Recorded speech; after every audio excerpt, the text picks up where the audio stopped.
كان لي السبيل إلى المعالي ونورا للهداية والبيان.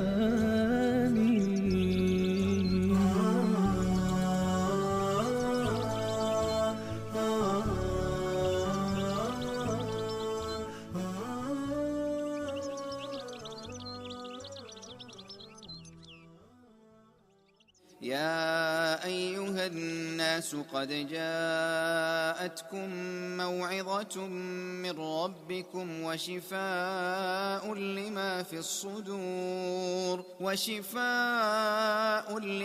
الصدور وهدى ورحمة للمؤمنين.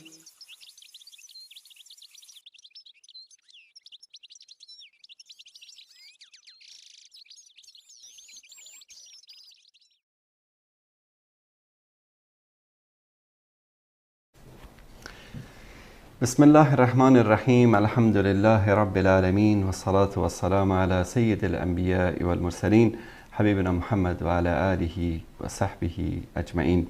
بینندگان عزیز و گرامی، السلام علیکم و رحمت الله و برکاته. در خدمت شما عزیزان هستیم با قسمت دیگری از برنامه نسیم رحمت در این ماه رحمت و مغفرت، ماه نزول قرآن، ماهی که یکی از مواسم الهی است برای بخشش بندگان، برای اینکه الله سبحانه و تعالی گناهان بندگان را بیامرزد و آنها را پاداش و اجر عظیم عطا بفرماید.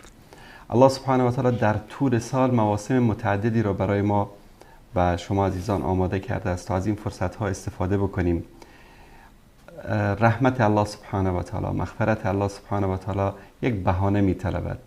از اول سال که ببینیم عاشورا هست، روزهای معینی در طول سال، ماه رمضان هست، ایام حج هست، روز جمعه است، شب جمعه است، روزهای دوشنبه و پنجشنبه است. همه اینها مواسمی است که الله سبحانه و تعالی بهانه‌ای قرار داده است برای اینکه بندگان را به سوی خود بخواند، آنها را ببخشد و آنها را وارد بهشت جاودان بگرداند. در ماه مبارک رمضان انشاءالله برنامه‌هایی خواهیم داشت در مورد اهمیت و فضایل و مکانت این ماه بزرگ در دین مبین اسلام. قبل از همه فرارستن این ماه رو به همه شما عزیزان بینندگان عزیز تبریک عرض می‌کنم. الله سبحانه و تعالی طاعات و عبادات شما را قبول کند. در خدمت جناب حضرت مولانا عبدالسلام عابد هستیم با موضوع رمضانی. جناب استاد خوش آمدید. تشکر استاد. تقبل الله منا و منکم. الحمد لله و الصلاة و السلام علی رسول الله و علی آله و صحبه اجمعین. من هم به نوبه خود بهترین تمنیات نیک خود را به شما و عزیزا تقدیم میکنم. خداوند متعال ما را خیر است، ما شما را از خیرش محروم نکن. آمین. رب العالمین به برکت از ما در کشور ما امن و عزت و رخا را سعادت ببخشد. آمین. طبیعی که هر قدر ما سر موضوعات از این ما بحث بکنیم، باز هم میبینیم که در حقیقت رحمت خداوند متعال شامل حال ماست. میبینیم که الله متعال انسان را با دو هدف او را آفریده است. اگر تقسیم را به معنای تعریف شیء تعبیر کنیم، یکی که او را خوب بشناسیم، الله را خوب بشناسیم.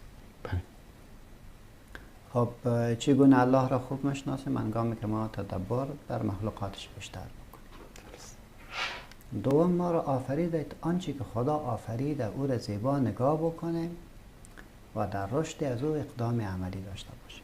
الله زمین را آفرید و حالا دیگه ما تعلق داره که چگونه او را گلکاری میکنه، چگونه او این امکانات را در خدمت خلق الله قرار میده. بنابراین انسان از دو چیز تشکیل یافته. یک بعد روحیش است که بعد روحیش در حقیقت واضح و روشن است و ماندگار هم اما است. درست. و یکی بعد مادیش است که این پیکر ظاهری وجود ما شما هست که در حقیقت روح در این تربیت میشه و تبلور پیدا میکنه. خود قضای روح و از جمله قضایایی است که از عالم امر است و ما کنه از او را نمیفهمیم درست. و توان از این را هم انسان نداره که در این شرایط بداند، ولی عکس العملی از این روح را مشاهده میکنیم و میبینیم. بله. بناهن برای تربیت روحی و که زمین اساس شود برای تربیت مادی ما، خداوند متعال گاهی در یک مکان یک بزرگی و برکت و خیر را میگذاره. هنگامی که در اون مکان داخل شوی طبیعتا بیدار میشی. مثل در حرمین شریفین با مجرد که بری بیدار میشی، مثل که در مساجد بری بیدار میشی، در قبرستان بری بیدار میشی، در شفاخانه بری بیدار میشی. انسان ها تذکر پیدا میکن. گاهی رب العالمین در یک مجالس چنین عظمت را گذاشته است. بعض از مجالس انسان های بزرگ با مجردی که بری الله به یادت میاد و در اون مجالس انسان میشینه میفهمه که چقدر اشتباه کرده و چقدر وقت خود را ضایع کرده. اون مجالس هم یک برکت عجیب خود داره. گاهی میبینیم که خداوند متعال در یک زمان خیر را میگذاره و این زمان وقتی که فرا برسد طبیعتاً به طرف خیر تشویق میشه. یک نوع ابهت را در اینجا انسان احساس میکنه و میبینه که یک چیزی هست که گم شده از پیش و باید او را پیدا بکنه. رب العالمین میفرماید ان عدت الشهور عند الله 12 شهر. الله متعال برای از که ما تقسیم اوقات خود را بفهمیم و بتانیم که مسئولیت های خود را درست و ادا بکنیم، این زمان را بر ما تقسیم کرده به 12 ماه. درست. بعد میفرم منها 4 حرم، 4 ماه با عزت است که در این 4 ماه با عزت در حقیقت شما اعمال شایسته را انجام بدید و از اعمال نکوهیده باید پرهیز بکنید، زیرا سرطان مضاعف حساب می شود. ماه مبارک رمضان شامل از این 4 ماه نیست. درست. ولی جالبی است که با نزول قرآن کریم این ماه یک بار یک برجستگی عجیبی را پیدا می کند که عظمت و جایگاهش بسیار بلند می رود. از این 4 ماه محرم کدام بالاتر قرار می گیرد و یک تصادفی هم عجیب می شود. گرچه این قضیه در وقت نامگذاری به این محور نبود، خب حالی یک چانسی تعبیر خوب میگه رمضان از رمز گرفته شده. یه رمز در حقیقت همون سنگای سرخی که است که با واسطه آفتاب سوزنده داغ میشد که حتی گوشت سرش می آمد امون پخته میکرد. میگه رمضان رازی خاطر رمضان میگه که گناهی تمام میسازونه، تو را با واقعیت های وجود معرفی میکند. در این حالت میبینیم که هم ای 12 ماه را خداوند متعال که منها ما برای تقسیم کار زندگی شما اوقات را براتون تقسیم کردیم به 12 ماه. درست. خب نام هیچ ماهی از ماههای 12گانه جز رمضان در قرآن ذکر نشد. سبحان الله. و این در حقیقت برای ما شما همین برجستگی را میده که یک چیزی جداگانه است. شهر رمضان الذی انزل فیه القرآن. این پیام بر ما میده. ماه مبارک رمضان ماهی است که قرآن در اون نازل شده. وقتی که میبینیم که قرآن در اون نازل شده بعد تشریح هم میکنه. هدی للناس. این کتاب عادی نیست. این کتاب مایه هدایت است برای جامعه انسان. انسانی که خود را گم میکنه و بینات من الهدى والفرقان و دلایل روشن از هدایت که با واسطه از این هدایت حق را از باطل جدا میکنی در این کتاب نهفته است. بنابراین وقتی که چنین است این کتاب امی زمان را چی کرد؟ یک بار برجسته ساخت. زمان را عزت داد و کلانش کرد و بزرگش کرد. در ماه مبارک رمضان دوم چیزی که ما میبینیم او است که این ماه در 30 روز خود یک روز دیگه داره به نام لیلة القدر که باز هم او را برجسته میکند. انا انزلناه فی لیلة القدر و ما ادراک ما لیلة القدر لیلة القدر خیر من 1000 شهر. یعنی جالب است که با نزول از این کتاب در این ماه کل ما را بلند میکنه باز در مابین ما امو شبی که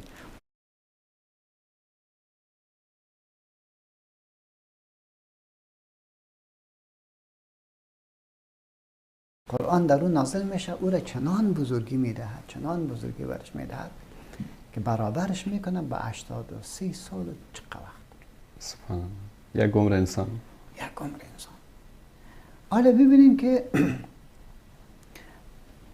مسئله اما برکت و اما خیر عجیب است.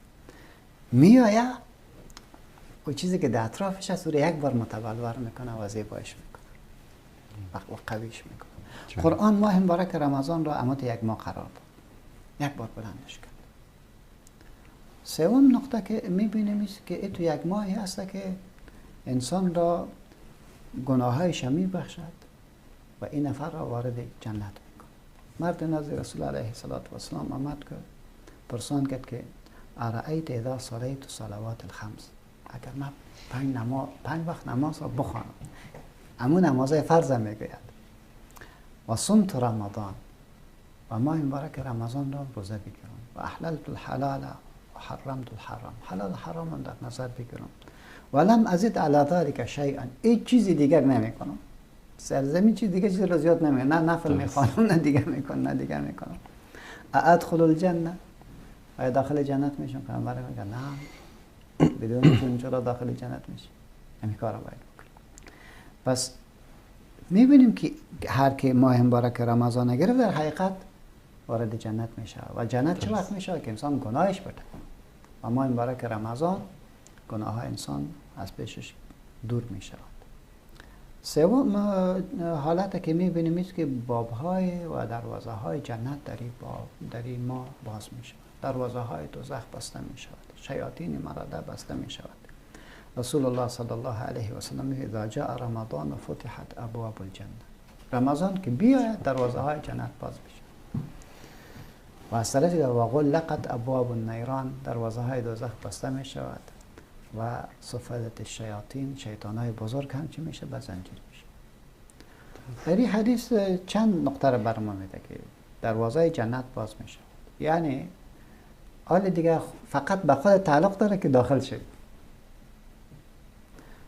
دروازه دوزخ بسته است که بسته است، تو دیگه به زور خلاص نکن سر خودت. یا سر دیوار خدا نفرد. خدا دیگه سر دیوار نفرد. و یا میگه یک عامل دیگه هست که اون مرا وادار به گناه کرد، پیامبر میگه مو هم بسته شده. منن خیلی چی مانی است در بین تو و در بین جنت رفتن؟ جزی که خود انسان که غلطی بکنه دیگه چیزی وجود نداره. میبینیم که تو یک ظرفیت مساعد میشه طبیعتا، اما نفر گناهکار هم که است تو یک حالتی داره که گناه را با شجاعت انجام داده نمیتونه. تحت تاثیر یک نوع مراقبت عجیبی را انسان در زندگی خود میبینه. عجیب مراقبت است. از این خاطر است که میگه آواز داده میشود، به اصطلاح میگم که همه واقعی اون زمان که تا صحبت میکنه. من یک روز به کسی گفتم در شهر کابل که داخل شوی، همین قصر که تکه شده قصر دارالمان، گفتم اون همراه به زبان حال صحبت میکنه. این نفرین به کسی که چنین کاری کرده. حالا امیر رمضان به زبان حال صحبت میکنه. میگه و ینادی منادین یا باغی الخیر اقبل. بیا دیگه چی میکنی؟ منتظر چی؟ همه چیز دیجاست. و یا باغی الشر اقصر. کوتاهی کو دیگه بس دستم. و در اینجا هر شب خداوند متعال جمع بزرگی از انسان‌ها را مورد مغفرت خود قرار میده و عتقاء من النار و ذلك کل لیلة، هر شب. حالا این انسان فکر بکنه که درست از ما گناهکار هستیم، ولی ان شاء الله خداوند متعال در این ما برای ما دروازه خیر را باز کرده است. بنابراین ما هم از جمله کسای خود بودیم که مورد مغفرت الهی قرار بگیریم. و خوبی که دعا در اینجا قبول می شود. یعنی یکی از برجستگی های رمضان است که الله دعایش قبول میکنه، دعای هر روزدار را قبول میکنه. پس وقتی که چنین شد که ما میبینیم که دعای انسان قبول میشد، حالا بیایم که این ظرفیت ساخته شد. درست. وقتی که ظرفیت ساخته شد، حکم الهی به حسب امو ظرفیت می آید که یا ایها الذین آمنوا کتب علیکم الصیام کما کتب علی الذین من قبلکم لعلکم تتقون. ای مؤمنان. حضرت عبدالله ابن مسعود و جمعی از صحابه هم تعبیر میگه وقتی که یا ایها الذین آمنوا میشد، بله، همون یک اصغای عجیبی در گوش ما می آمد که باید گوش بدیم که حال پروردگار ما چی امر میکنه که من او را اتیان بکنم، از چی منع میکنه که من از او خود را باز بدارم. یا ایها الذین آمنوا، ای مؤمنان، کسایی که ایمان آورده، معتقد و باورمند هستیم که شما باید الله را پرستش بکنین در روشنی دینی که توسط حضرت محمد مصطفی صلی الله علیه و سلم براتون داده شده است. کتب علیکم الصیام، کتب میگه در قرآن بعضی یک تعبیرات جالبی هست.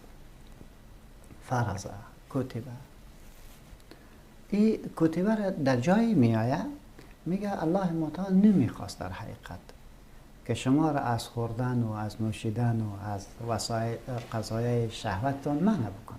درست. خب شما بی‌عدالتی را که خود شروع کردین، چنان خوردین که به بدنتون زیان میرسانید. درست. در نوشیدن و در خوردن افراط کردین، در شهوات افراط کردین، حدود را زیر پای کردین، مسئولیت هایی که باید میگرفت او را کوچک کردی. در اوج یک مقامی که باید میبودی اکنون نیستی، نرسیده به اون جای. از این خاطر خداوند متعال میگه والعصر ان الانسان لفی خسر. انسان خب بسیار توانمند است. گاهی به این اساس از اون مقام که باید در منزل به اصلاح 50 می بود، این در منزل 10 است. 40 منزل دیگه از پیش تو مانده. درست است که در منزل 10 هستی، ولی از که در بالاتر باید بود. جای تو اینجا نیست. جای تو اینجا نیست. دیگه جای هست. باید اوجا رفعت شأن مردم باشه. خداوند متعال از ختم یا ایها الذین آمنوا کتب علیکم الصیام، کتب نوشته شد بر بالای شما. اگر شما یعنی به تعبیر دیگه، اگر شما عدل و رعایت میکردین در خوردن و نوشیدن و شهوات و مسیر زیبایتان را میپیمودین، خداوند متعال امیر رمضان امیر صیام سر شما چی نمیکرد؟ سر شما حکم نمیکرد. بنان چون اشتباه کردین و اشتباه کرده رایستین، خداوند متعال رحمت خود را به اساس رحمت و شفقت و مهربانیش کتب علیکم الصیام نوشته شد بر بالای شما روزه. صیام در اصل به معنای منع است. منع و نگه داشتن. اصطلاحاً علما میگه که نگه داشتن نفس راست از مفطرات ثلاثه، از صبح صادق تا به غروب آفتاب. اینی وقتی است که تو باید از خوردن، از نوشیدن و از شهوات دوری باید. این سه کار باید بکنی. ولی چی رقم دوری؟ تو با نیت. نیت تا باید در اینجا اعلام بکنی. انما الاعمال بالنیت. یعنی نیت برای عزیزی که عادت از عبادت جدا شد. نشو یک وقت یکان دفعه دمی صبحی چون از یادم میره بازم تو قریب پیشین میشه باز میگه والا ولی چه رقم است. یک کس به خانه برای خالی روزه بگه گفتم ولی کاش که میفهمیدم. بنا نیت در حقیقت انسان را چی میکنه؟ متوجه میکنه برای نکات. درست. پس صیام در حقیقت خود را نگه داشتن است از خوردن و نوشیدن و شهوات. درست. جالبی است که در صیام هم مراتبی است. یعنی یک مرتبه عوام است که می گپ ظاهری ما شما است که ما در همون قطار هستیم، نخوریم ننوشیم و از همون جماعت دوری بگیریم.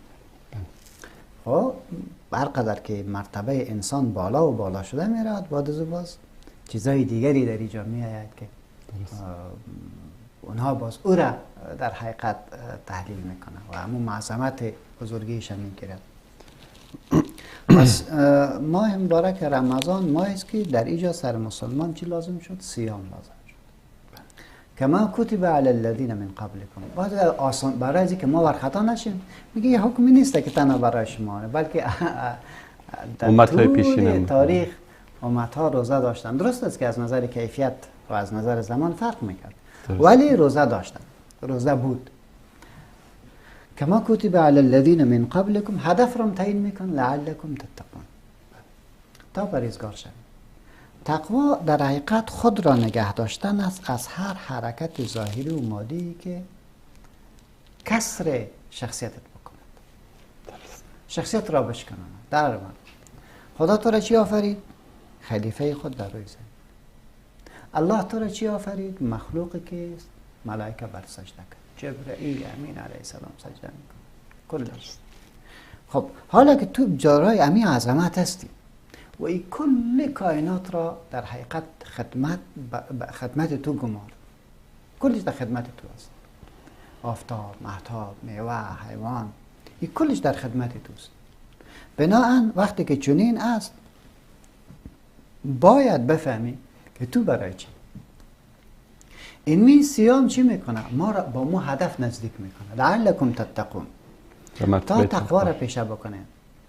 تقوا در حقیقت خود را نگه بکنین از حرکتی که سبب سقوط شما می شود، از اعمالی که سبب سقوط شما می شود، از عقیده‌ای که سبب سقوط شما می شود، از تعاملی که سبب سقوط شما می شود. از خود را نگه بدار. خب لعلکم تتقون در حقیقت معنا چی می دهد؟ یعنی استاد یک برنامه به ما داده شده، این معنی میره. درست. چرا شهر رمضان الذی انزل فیه القرآن هدى للناس و بینات من الهدى والفرقان، این داده شده. پس این برنامه خود در اختیار ماست. حالا کوشش نکنی که این برنامه را بشکنی، ولی محافظتش کن. با کل قضایش باید برسی. چگونه با خدا ارتباط بگیری؟ بنان از شرک دوری بگیری، از اعمالی که خدا ناراضی میشه از دوری بگیری.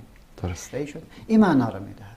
در تعاملت با مردم درست باش و در اینجا نشکنی. چی میکنی که روزه‌ای که تعامل خوب نداشته باشی؟ بنان پیامبر ما علیه السلام بازی را تشریح هم میکنه، میفرماید که من لم یدع قول الزور والعمل به فلیس لله حاجة فی ان یضع طعامه و شرابه. کسی که سخن دروغ، زشت و غلط را ترک نکنه، درست. قد الله متعال به نیاز نداره که یک نفر بره و میگه من روزه هستم، ولی دروغ گفته میره، غیبت کرده میره، تهمت زده میره، کار میکنه. چی معنی؟ روزه در حقیقت همان عقال است که محکمت میگیره. بله. و قیمت الهی را بی نهایت در زندگیت میاره. تو عجیب است. یک نفر روز عوام ما، یعنی خواص خوابید، عوام ما که روزه دار هستن، در خانه تنهاست، یخچال از آب پر است، نان است، هیچ کس هم نیست، خورده میتونه؟ بله. چرا نمیتونه؟ که الله خو میبینه. پس در اعمالت هم تو را الله میبینه. در غیبتی که میکنی در اوجم الله تو را میبینه، در دروغی که میگی الله در اوجم تو را میبینه، در وعده خلافی که با مردم میکنی در اوجم تو را میبینه و الی آخره. پس وقتی که الله میفرماید لعلکم تتقون، تا پرهیزگار شوین، از یک طرف از شرک خود را دوری بگیرین، رابطتون با خدا خراب نکنین، از طرف دیگه تعاملتون با مردم خراب نکنین، درست. و از طرف دیگه تعاملتون با خودتون خراب نکنین، با خودتون تعامل خراب نکنین. بنان در این حقیقت صیام در حقیقت بر ما وسیله تحفظ شخصیت است، وسیله بیداری ماست تا اهدافی که خدا بر ما تعیین کرده او را نگه بداریم. وسیله است که ما با استفاده از امکانات و ظروفی که خدا بر ما تعیین کرده از او استفاده بکنیم، اعمال شایسته را بیشتر بکنیم. پس می‌بینیم که رسول الله صلی الله علیه و سلم ارشاد می‌فرماید که هر انسانی که عمل می‌کند، کل عمل ابن آدم له، خداوند متعال هر عملی که انسان انجام میده کلش برای کی است؟ برای خود هم انسان است که چقدر نیت دارد، چقدر خلوص دارد. به اساس از چی میشه؟ از 10 الی یضاعف لمن یشاء تا 700 چند میتونه ثواب بگیره. الا صوم، مگر روزه، فانه لی و انا اجزی به. الله میگه این روزه برای من است، پاداشش هم من میدم. این در اختیار ملائکه نیست. زیرا در مقایس پیش چی بودن؟ پیش ملائکه است. ایقا در اینجا پیش ملائکه نیست. الله میگه و انا اجزی بی، ما پاداش میدم. میگن کسی پیش محمود غزنوی تیر میشد در راه تشنه شده بود. درست. بعد یک تفلک گفت که آب بودی. تفلک خانه رفت، آب برش آورد، آب خیلی نوشید، بازی یک رپه را به این تفلک داد. این تفلک رو یک رپه نمیگیرم. چرا نمیگیرم؟ بچه که مادرم مرا وزلت میکنه که یک رپه را بگیرم. گفت چرا؟ گفت زیرا وقتی که مادرم بگویم که یک رپه را محمود غزنوی برم داده، برای میگه پاشا یک رپه را نمیداد. پاشا جایگاه کلام داره، حتما نیره از کسی دزدی کردی، از این خاطر مرلت میکنه. بنا هدیه پاشا بسیار کلان است، یک رپه نمی باشه.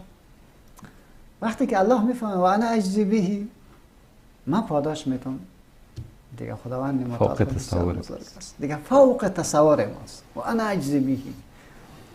یک کسی درس میدادم، یکی از شاگردان برای من گفت که چی تعبیر میکنی و انا اجزی بهی که خدا میگه من پاداش میدم.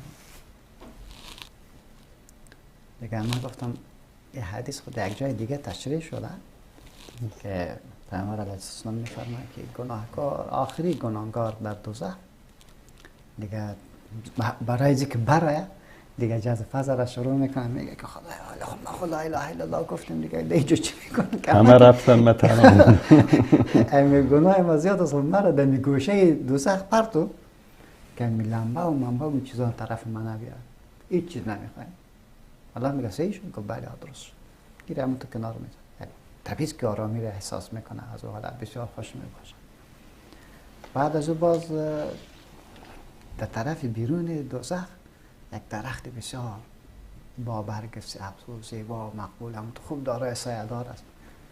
میگه یا الله من خود میفهم که بسیار بد آدم هستم، ولی تو خود رحیم و مهربان هستی، چی میشه دم زیر این درخت مرا ببری دیگه هیچی نمیفهم، دیگه بند.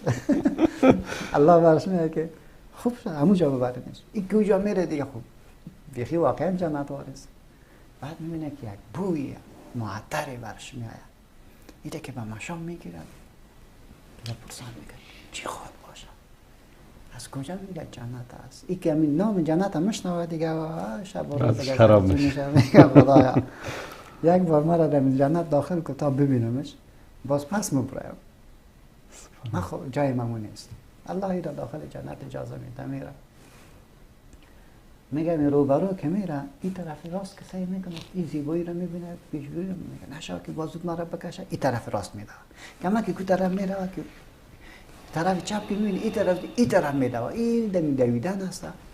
آخر مانده میشه، میگه که خدایا این از کدام بنده صالحت باشه، چی کاری کرده؟ الله برش میگه از خودت است، همش از خودت است، و برکت کلمه توحید لا اله الا الله محمد رسول الله. بنابراین وقتی که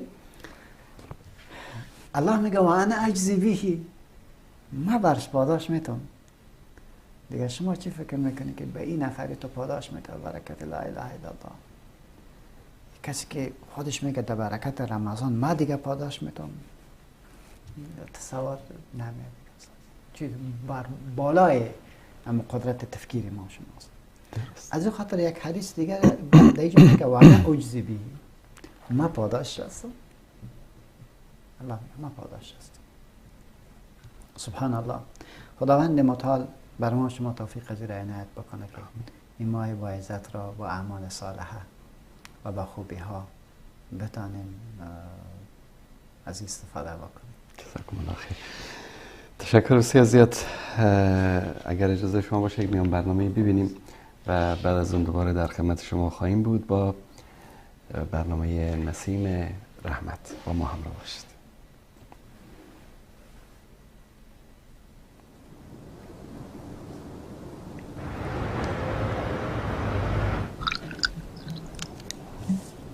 گیر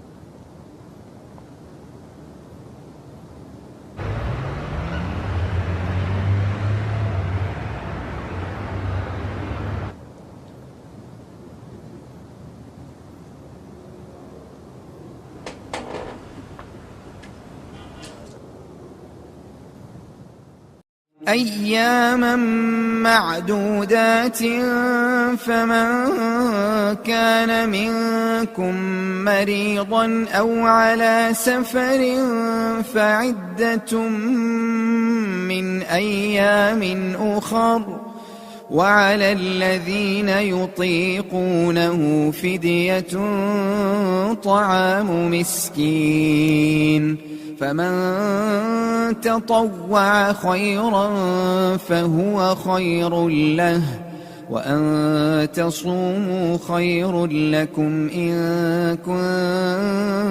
كنتم تعلمون.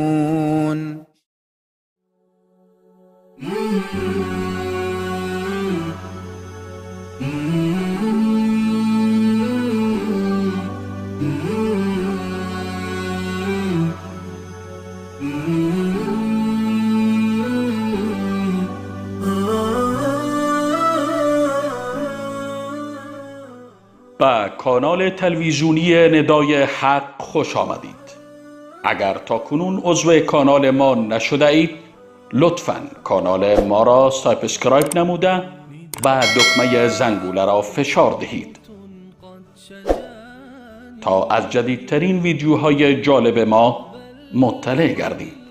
فراموش نکنید که با عضویت در کانال ندای حق و نشر و اشتراک گذاری ویدیوهای ما شما هم در مسیر دعوت با ما همکار می گردید.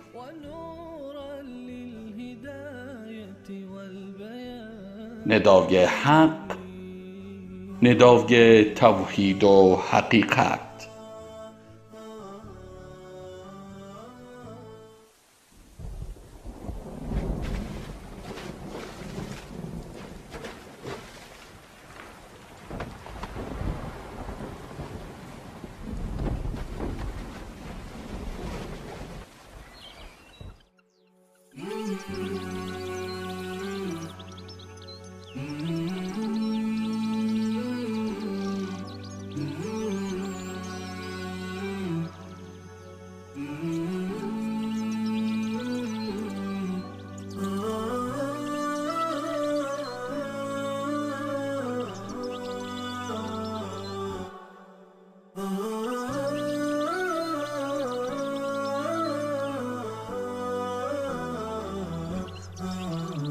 نداء الحق صوت قد شجاني وبلغني الحقيقة والأماني وكان لي السبيل إلى المعالي ونورا للهداية والبيان.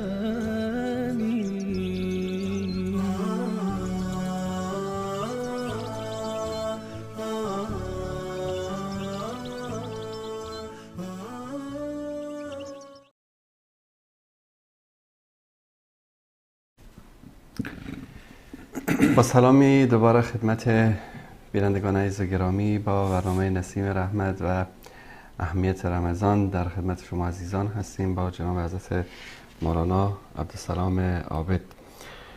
سلامی دوباره جناب مولانا. تشکر. لطفاً. جناب مولانا، هر شی، هر چیزی، هر انسانی که با قرآن نزدیک شده یعنی دارای فضل و عظمت و بزرگی شده. قرآن بر پیامبر صلی الله علیه و سلم نازل شد، سید و سرور انبیا شد. قرآن بر امت رسول الله صلی الله علیه و سلم نازل شد، بهترین امت ها گردید. قرآن را کسی که حفظ کرد یه مقام و منزلتی که آرزو میکنن انسان ها به او برسن. رمضان ماهی که قرآن در آن نازل شد، همونطوری که فرمودیم بر همه ماه‌های سال فضیلت و برتری گرفت. ارتباط قرآن با رمضان در چیست؟ اول خویسته که استاد بسیار چیزا را ما نمیدانیم، الله خوبتر میداند.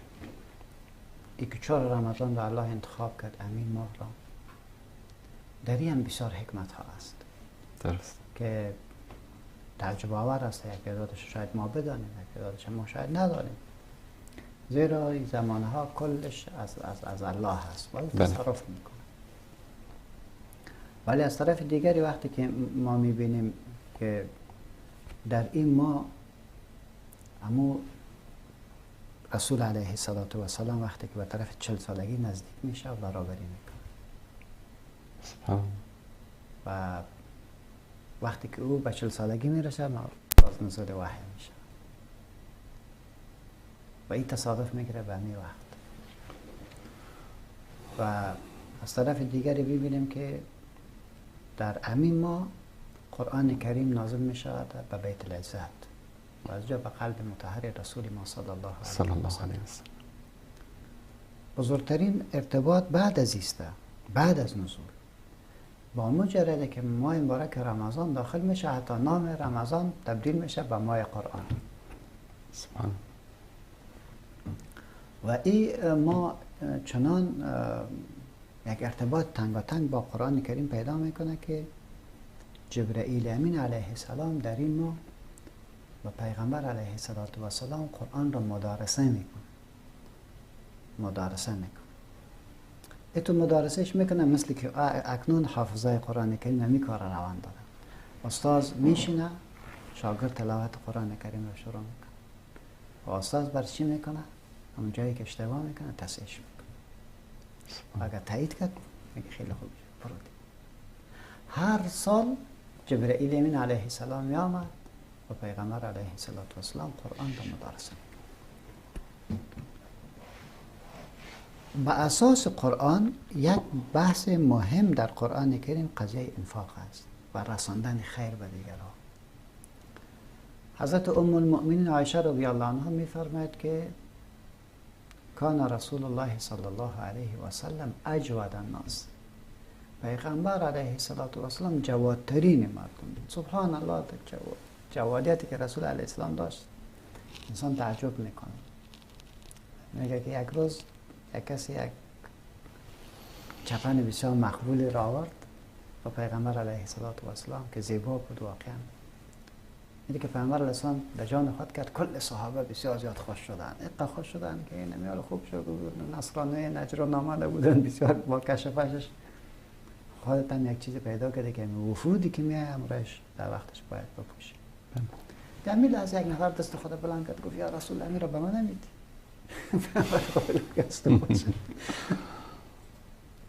از تو باشه.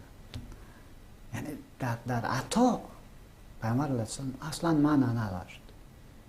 کان رسول الله صلی الله علیه و سلم اجود الناس، جوادترین انسان. یعنی از پیغمبر علیه السلام کسی دیگری از اونا که سخاوتمند کسی نه. سخاوتمند دیگه کسی نیست. نه حاتم طایی است و نه کسی دیگری.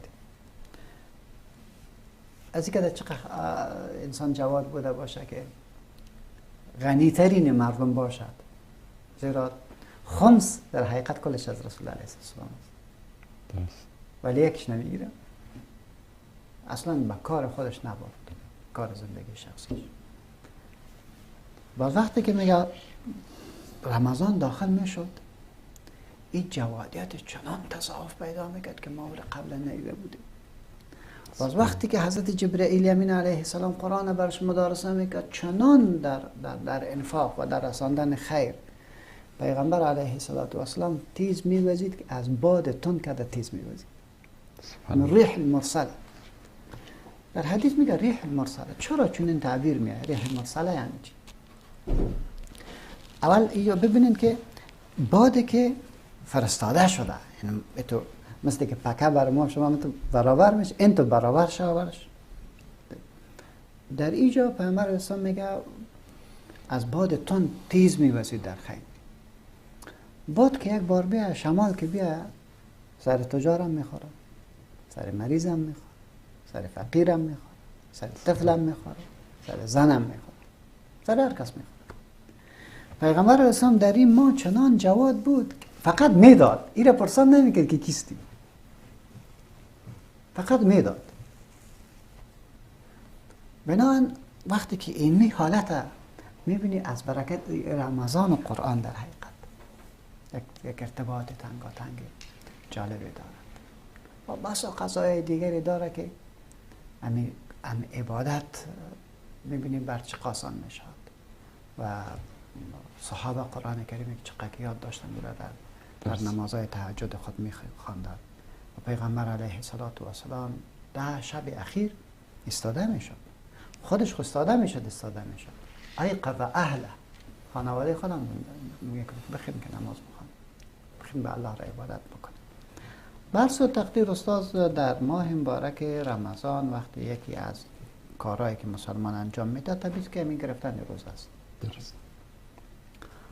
من خواهش میکنم از تمام مسلمانای عزیز و برادران ما که در هر جایی هستن برای خود بانه تراشی نکنن. یک تعداد میگه ما مسافر هستیم، میخوای از این خیر خدا کنار سفر در رمضان بندازه. یک تعداد میگه صاحب من مریض هستم بنان من نمیتونم. واه من نمیگم که مریض و مسافر حتما روزه بگیره، نه. ان تصوموا خیر لکم، الله میگه اگر روزه بگیرین این بهتر است. باور بکنین که اگر روزه بگیرین ان شاء الله شکرم جور میشه، فشارم جور میشه، قلبی هم جور میشه، همه چیز جور میشه. بزرگترین عملی که ما انجام میدیم کل ما باید دیره تلاش بکنیم که خود را ریوه نکنیم، قصد بکنیم که رمضان به صیام در حقیقت استقبال بکنیم. وقتی گفتیم صیام این به معنای واقعیش بگیریم، بنان از زبان خود، از چشم خود، از دست خود، از حواس خود و از اعمال خود جدی باید پاسداری بکنیم. کار را نکنیم که خلاف اما هدف تعیین شده صیام که رسیدن به تقوا. این کار نباید بکنیم. وقتی که میبینیم که قیام اللیل یکی از خوبی هایی است که ما شما انجامش میدیم. در اینجا من یک دو نقطه باز میخوایم. من نمیخوایم که در قضایای فضائل زیاد کشمکش داشته باشم، ولی هدف میسته که کوشش نکنیم که با سخنان عجیب و غریب یک قضیه‌ای که افتیده و قبول شده است مسلمانان را از او پشت سر ببریم. درست. بنابراین در حرمین شریفین 20 رکعت تراویح میخوانند در بزرگترین جای. درست. و یک شی قبول شده هم است. کوشش بکنیم که 20 رکعت تراویح بخوانیم. اگر کسی زود میخواد او را اصلاح کنیم. امام بگم او برادر گلم پیامبر علیه السلام صریح میفرماید که کسی که چنین نماز میخوانه در حقیقت نماز قم فصلی فانک لم تصلی، و مخاطی نماز میگه. پس من میخوام که قرآن را بشنوم، قرآن را میخوام بشنوم دیگه. این رقم تیز که تو میخوانی خیلی صحیح نیست. من میخوام نماز بخوانم، این رقم نمازی که تو برام میتونی صحیح نیست. بیان که میره درست بکنیم، بیان زمانش دراز بکنیم، خود کوشش بکنیم که بخوانیم. همین فلسفه غنیمت بدانه به قیام. رسول الله صلی الله علیه و سلم میفرماید من قام رمضان ایمانا و احتسابا غفر له ما تقدم من ذنبه.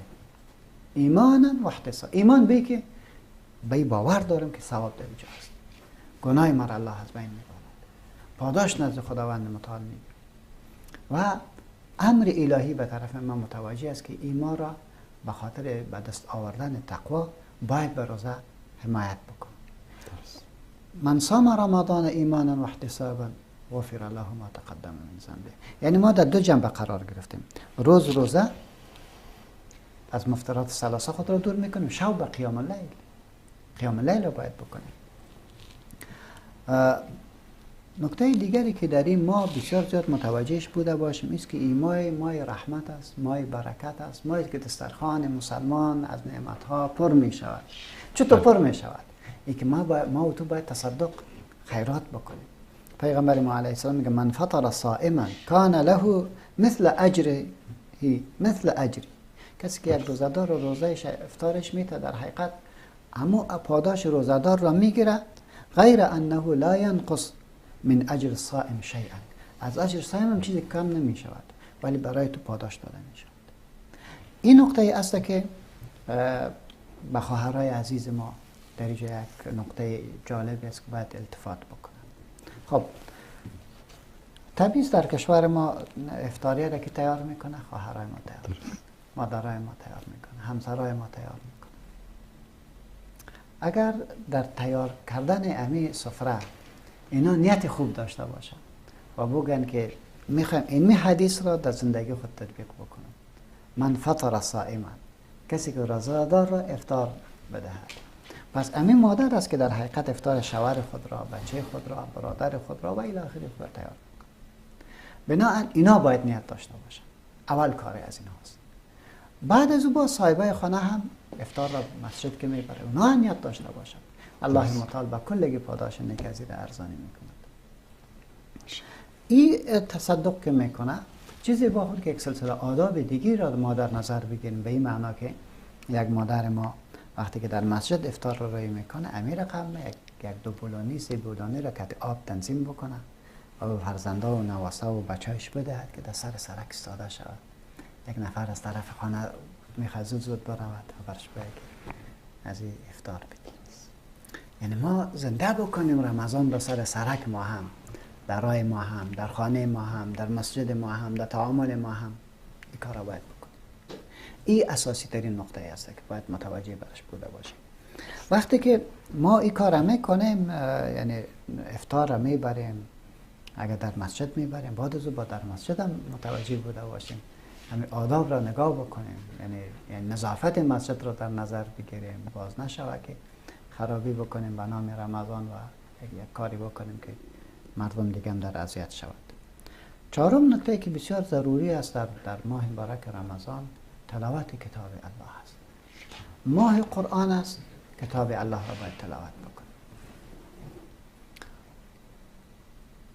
تو هم یادداشت داریم از شخصیت های سلف ما که قرآن کریم را تلاوت میکردن، هر روز قرآن ختم میکردن، هر روز. شما فکر بکنید که من چقدر وقت برشان داده بودم. هر روز تلاوت کنید. یعنی در ماه مبارک رمضان 30 بار قرآن کریم را ختم میکرد. استاد بعضی مردم شاید فکر بکنه که چطور است. خب من این را به چشم سر خود دیدم. در حرم بودیم اعتکاف. در پهلویم یک جوان بود. سبحان الله. امی قرآن کریم که شروع میکرد، امی قبل از افطار نیم ساعت پیش تمت بالخیر. سبحان الله. از خلاصش میکرد. یعنی عجیب بود برای من. تهجد خودم میخواند. خوب صحیح. در تراویح مکمل ایستاده میشد. در اذکار صبح و شامش مکمل میکرد. در پهلوی ازی هر روز قرآن ختم میکرد. هر روز. و من عملا او را دیدم. بنان بر من بسیار یک تعداد میگه چطور میشه؟ من گفتم نه دیگه گپ نزن که من در قرن 21 میره دیدی. در زمانه گذشته خب هیچ مشکلی برشان نبود. قرآن را زیاد تلاوت بکنیم. خب چه رقم بکنیم بر قرآن کریم؟ چقدر زیبا خواهد بود که خواهرای ما یک قرآن کریم را در چی داشته باشن؟ در آشپزخانه‌اش داشته باشن. بله. فرصت پیدا کرد فورا قرآن خلاص بکنه و تلاوت قرآن کریم بکنه. درست. مردای ما در دفتر میره یک قرآن کریم در دفتر داشته باشه، در دکانش داشته باشه، در هر جا با قرآن کریم باشه. الان که در همه موبایل ها که هست قرآن کریم. یک نکته من نمیفهم از این موبایل هیچ برای من مزه نمیده تلاوت قرآن کریم. یک کس برای من گفت، من ایره گفتم چرا چی نمیشه در قرآن کریم در تلاوتش مزه نمیده در موبایل. من گفتم چیزای دیگه دیگه هست که الله او را دوست نداره. درست. از خاطر تو نمیتونی معنویتش بگیری. زیرا خوب و زیباست مصحف کم کوچک داشته باشه. قرآن کریم را باید تلاوت بکنه، از خود نشان بدیم. یعنی جامعه خود را نشان بدیم که این مای قرآن است. در موتر رفتی قرآن باز کن دیگر را ببینید. در دفتر باشید قرآن باز کن که دیگر را ببینید. یعنی در هر وقت با قرآن بوده باشیم تا کاملا همین عنوان که رمضان ماه قرآن است این را ملموس ببینیم در زندگی یک مسلمان. قرآن را بشنویم، میخوانیم بشنویم، این هم بسیار زیاد ثواب داره. و چقدر زیبا خواهد بود که امروز برادرها و خواهرای ما که قرآن کریم را خوب تلاوت کردن نمیتونه بشنوند و بعد به مصحف شریف ببینند. هم تصحیحشان میشود هم قرآن کریم را انشاءالله خواهد گرفت. استاد کوشش بکنیم که در این ماه با عزت از آلی آماده شویم برای از یک سنتی که تقریبا در بس از ممالک تقریبا از جمله سنت مهجوره حساب می شود، اعتکاف. بله. برای به طرف اعتکاف و این ایام خجسته و زیبا را بگیریم که تو خودم و یکی از نکاتش که باید جدی رعایت شود عمره است. در ماه مبارک رمضان رسول علیه السلام می‌فرماید که عمره رمضان در حقیقت معادل است به حجی که با ما کسی کرده باشه، اما قضیات ثواب داره. چه زیبا خواهد بود که ما مسلمان ها امی خوبی ها را عمره که توان کسی بوده باشد عمره برود. آیاتی که استاد در قرآن کریم در باب رمضان می آید وقتی که خلاص می شود یک تعبیر عجیبی در اخیر است: و اذا سألك عبادی عنی فإنی قریب سبحان الله اجیب دعوت الداع اذا دعانی فلیستجیبوا لی ولیؤمنوا بی لعلهم یرشدون. خب شما صیام کش بکنید بگیرین، اگر مریض بوده باشین، اگر مسافر بوده باشین، روزه گرفتن برتان بهترتر است. خوب بدانید که خداوند متعال یرید الله بکم الیسر ولا یرید بکم العسر. اینم خوب بدانید. بنان و ان تصوموا خیر لکم. این خوبی ها را باید انجام بدید. بعد بر ما اینا میگه که و اذا سألك عبادی عنی فإنی قریب. پاک شدی از گناه، درخشندگی زیبا را با واسطه قرآن به دست آوردی، انفاق فی سبیل الله را انجام دادی. مردم بزرگترین انفاقی است که تو حقت بر مردم بخشیدی، تو حقت بر مردم بخشیدی. اگر کسی قرضدار بود بر روی که دیگه قرض بر بخشید والله دیگه بر نمیده. اگر کسی در رابطه با تو او ملامت بود، با وصف ملامتی تو را بخشیده، بر روی که من بخشیدم تو را، دیگه در سینیم کینه و کدورتی برای تو نیست. این سینیم پاک است. این کل کار کردی، اکنون دیگه باید یک قضیه که بسیار مهم است او را فراموش نکنی. میگه الله میگه که هرگاه بنده پرسان بکنه مرا از تو، برش بگو من بسیار نزدیک هستم، فإنی قریب.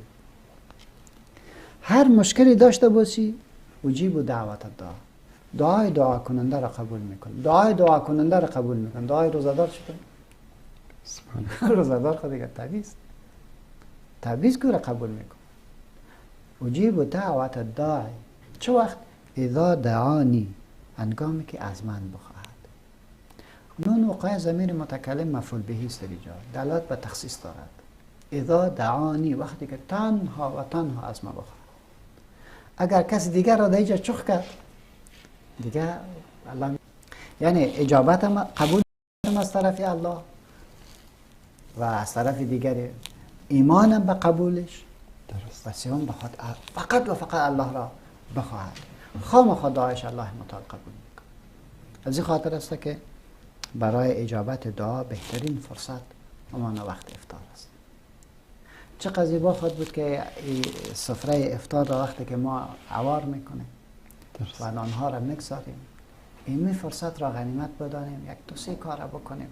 اولی که سوره مبارکه اخلاص را یک سه بار تلاوت بکنیم، معوذتین را تلاوت بکنیم، دستای خدا به الله بلند بکنیم و اول در مورد امت اسلامی دعا بکنیم که خدایا این امت را از ذلت و خواری و دربدری خدای خلاص بکن. با هر گناهی که کردیم یا الله ما را از این حالت بیرون بکش. زیرا امام اوزاعی رحمت الله علیه میگه اگر من یک خدا به ما چانس بده که اوزاعی یک دعا حق داری و قبول میکنم، اما دعا را در حق امت میکنم. بنان بهترین وقت دعاست، دعا را برای ملت مظلوم تان بکنیم و بگوییم که خدای کشور ما را آرام بکن، از بدبختی و نفاق و شقاق یا الله دورش بکن. خدای این تفرقی که در ما پیدا شده به قوم و زبان و سمت و فلانه و دستانه، یا الله تو از سینه ما این خرافات دور بکن. ولات امور را یا الله اصلاحش بکن، عقلش خوب بکن، فکرش برش خوب بکن، در حقشون دعا بکن. یکی از بزرگترین مسئولیت ما شما میخواد. دو، استاد در حق اولاد خود دعا بکنه. افغان‌ها به حق اولاد خود دعا نمیکنن، بددعا میکنن. بددعایش زیاد است. ولی چیز کمتر است متاسفانه. بهترین وقت دعا قبول دعاست وقتی که افطار داده میشه خدای اولادای ما را صالح کرد، زیرا اولادها بزرگترین سرمایه حیات است. در حقشون دعا کنید، با الحاح دعا بکنید، خدای اینا را اصلاح بکرد، خدای اینا را اصلاح بکرد. سوم، در حق والدینتان دعا بکنید. والدین بزرگترین کسایی هستند که باید فراموش نشن و چه خوبی نیست که والدین ما در حق ما نکنن، چه خوبی نیست. از این خاطر مستحق از این هستند که در این اوقات قبول دعا اینا را فراموش نکن، جدی دعا بکن. به خاطر ما نمازشان قضا شده، به خاطر ما حلال خوردن، حرام خوردن، وعده خلافی کردن، دشمنی کردن، کارایی کردن، کلش به خاطر ما. بلند بگن که خدای اینا را ببخش، درجاتشان بلند بگردان، خوبی ها را یا الله نصیبشان بکرد. این کار را حقشان بکن و یکی از مسئولیت های بسیار بلند است. دعا بکنیم در حق همسر ما، در حقشان دعا بکنیم. همسرای ما در حق ما بسیار زیاد خوبی کردن، بسیار زحمت کشیدن، نان خشک و نان تر و کلش که ما قبول کرد، روزای سخت که ما قبول کرد. در حقشان دعا بکن و بهترین اوقات دعاست. بعد هم تو پایین میایم برای یک تعداد مسلمان از ما میخوای برای ما دعا بکن، دعا بکن. از ما چی کم میشه؟ از این خاطر رسول علیه الصلاة و السلام در حدیثی که خاطی که میاد در مسجد پیشاب میکنه، بعد صحابه میخواه سرش چی شود بدوا که چی کاری کردی؟ من که نه نکنه، بعد پیشابش سرش قطع نکنه. کس دیگر هم میگه که به سر پیشابش آب بریزن. بعد وقتی که حالت پیامبر علیه السلام اخلاق و تعبیرش میکنه، میگه اللهم اغفر لی و محمد، خدای ما رو محمد رو ببخش ولا تغفر معنا احد، دیگه هیچ کس هم نبخش، دیگه قضیه رو بند میکنه. پیامبر علیه السلام میگه قد تحجرت واسعا، چیزی که بسیار کلامش رو خوردید که دیگه خدای ما رو ببخش، کل امت رو ببخش، صحیح شد نه محمد رو ببخش. الله مطالب ستن کنه. چه قضیه با خود بود که کلگی را دعا بکنیم، تو خدای کلگی را ببخش، خدای این دعای ما را که قبول میکنی، کسایی که در مجلس هستن یا الله ببخش، کسایی که در افغانستان هستن یا الله ببخش، کسایی که مسلمان هستن در دنیا کلش الله ببخش. این از ما چی کم میشه؟ یکی از علما خیلی جالب بحث میکرد، میگفت که مثلا دعا میکنه اللهم اغفر لی وللمؤمنین والمؤمنات، الله سبحانه و تعالی یعنی به تعداد مؤمنین و مؤمنات ملائکه دوباره با پاسخ میدن که ولک مثل سبحان الله. فکر بکنید. از این خاطر دعا بزرگترین نعمت الهی برای یک مؤمن است. از این خاطر میگه الدعا هو العباده. در یک حدیث ضعیف تعبیر دیگه میگه الدعا مخ العباده، مغز عبادت است.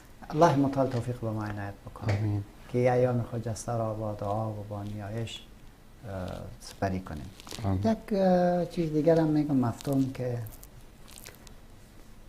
چه قضیه بخواد بود که در این ماه مبارک رمضان یک چند دقیقه تنها با خدا باشیم، هیچ کس نباشه، قرار کرده یک فضای بسیار آرام، از خدا پیش کن، خدا به الله معرفی کن، یا الله تو خوب مرا نشناسی، من مخلوق تو هستم، خواستی مرا میفهمی، قوت مرا میفهمی، ضعف مرا میفهمی، همه چیز مرا تو میدانی، زیرا تو مرا آفریدی.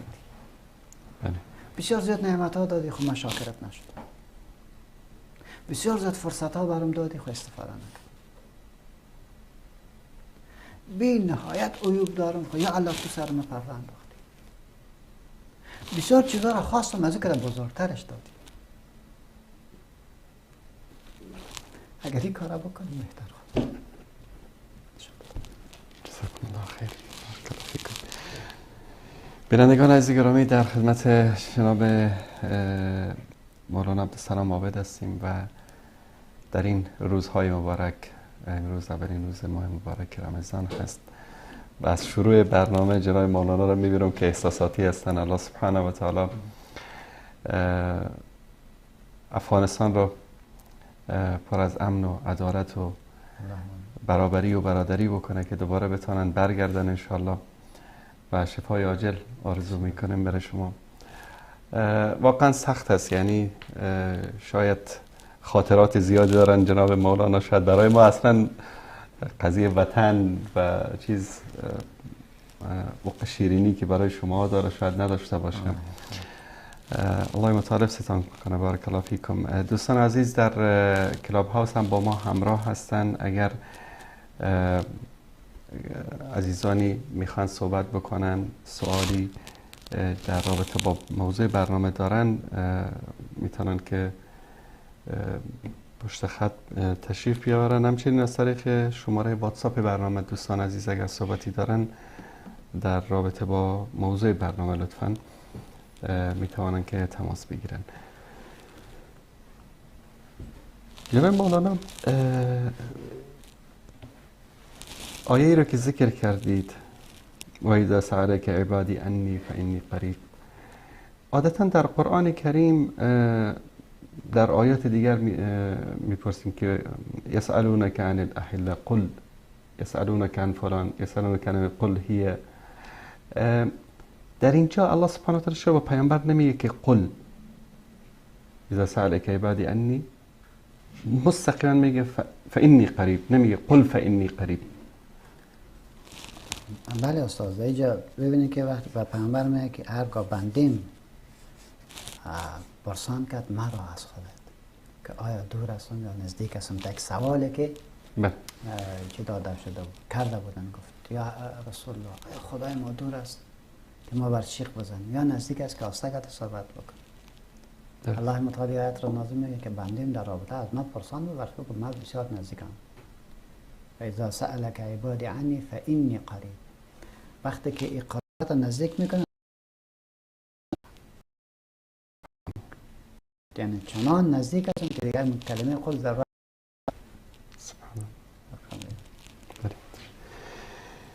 بیننده گرامی سلام علیکم، بفرمایید. بله سلام علیکم. سلام استادم برسه. ما یک برنامه دیگه تنبیه میخواستم یک سوال کنم. سوال در مورد چی است؟ موضوع در مورد چی است؟ بدین در برنامه با فیسبوک رو بند کردم. فیسبوک رو بند کردم. دیدم استادم آمدم.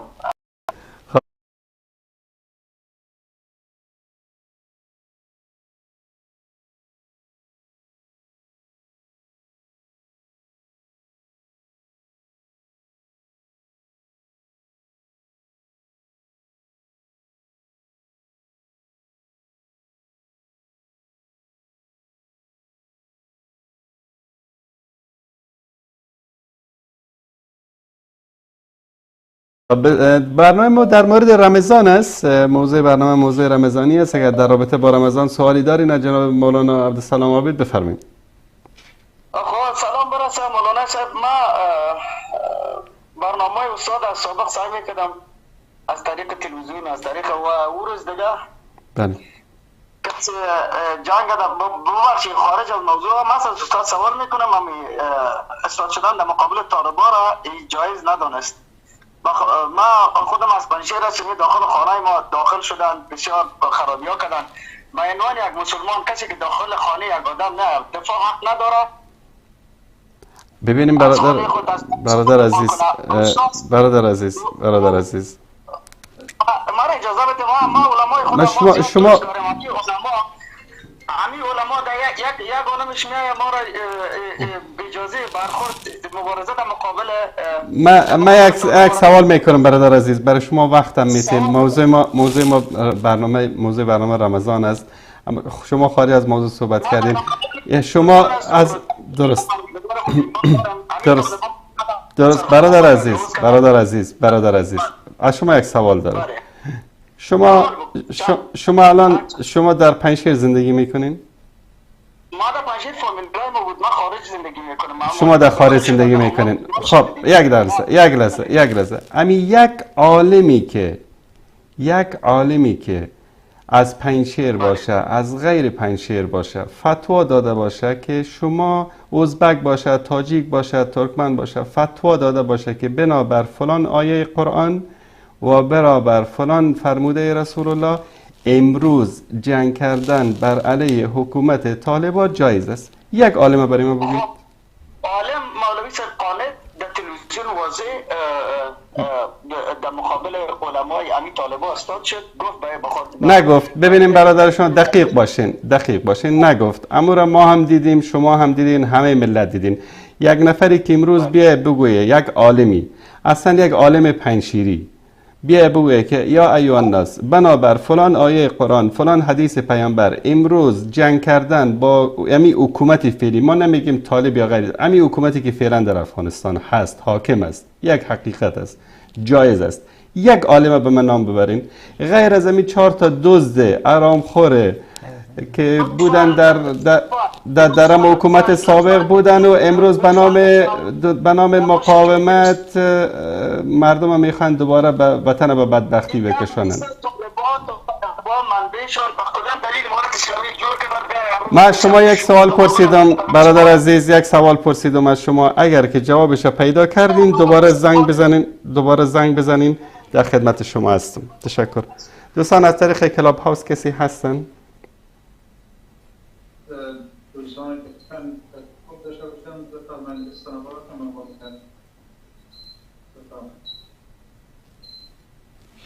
سبحان الله. السلام علیکم و رحمت الله و برکاته. خدمت استادای بزرگوار. علیکم السلام و رحمت الله و برکاته. من خیلی خوشحال هستم که بعد از حادثه‌ای که با استاد شد باز آواز شما را میشنوم و استاد بشنوم. الحمدلله و ما در باز جدید است. صدایتان ضعیف میاد بگیریم.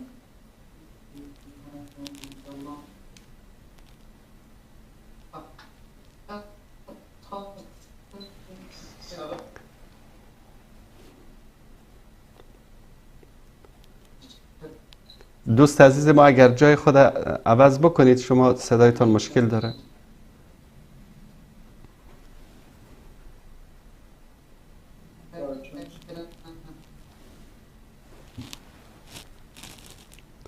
خب ما یک تماس تلفنی میگیریم تا دوستان دیگر اگر آماده هستن برای سوال کردن. برای سلام علیکم بفرمایید.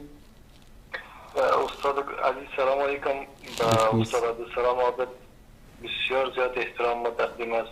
سلامت باشید. دوستشان دارم، قلبا دوستشان دارم، شما همچنان. سلامت ببخشید سوال داشتم گرچه به برنامه وقت نمیکنه. یکی درباره زکات بود که من طلا دارم اما پول زکات ندارم فعلا، که چند سال تقریبا 3 سال شد که من از طلای از 85 گرم بالا است. پول زکاتش ندارم که من فعلا تهیه کنم. درست. آیا میتونم از خود طلای خود طلا را بفروشم و زکات تهیه کنم؟ یک سوال. سوال دیگه ای که از شما هم در ترکیه هستین جناب استاد، ما هم در ترکیه زندگی میکنم. بله. وقتی که به مسجد میریم یعنی پاچه تنبان یا پتلون هر چیزی که میباشد بدن انسان، امورا از بجلک به پایان هیچ کس ما ندیدیم. آیا ما صحیح هستیم و یا اینا صحیح هستن؟ و اگر ما پاچه تنبان خود بلند کنیم خوب است و یا هم رنگ جماعت بسازیم؟ خود استاد محترم زنده باشین. فقط در مورد طلا سوال ای است که آیا طلا برای استفاده شخصی است؟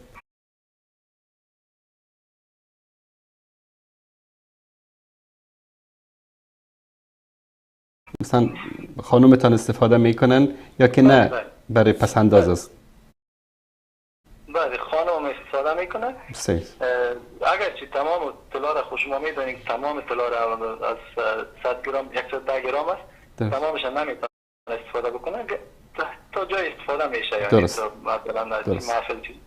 و یکی تشکر. بسیار زیاد خوش هستم جناب استاد، صدای مرا میشنوم. استاد دستتان میبوسم، بسیار دوستان دارم. احبک الله الذی انشاءالله همه روزه برنامه‌تان تعقیب میکنم. زنده باشین. خداحافظتان.